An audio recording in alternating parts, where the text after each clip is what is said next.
nakawan sa gobyerno ngayon, garapala na.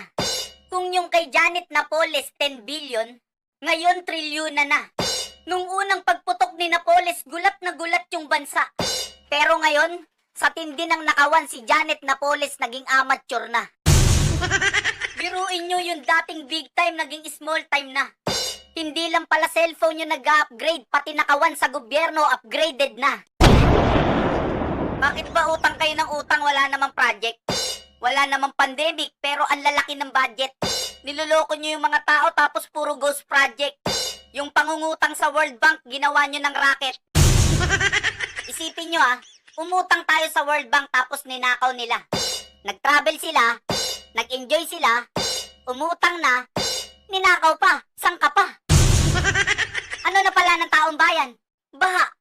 Sino magbabayad ng inutang? Tayo pa. Sino nagpasarap? Sila.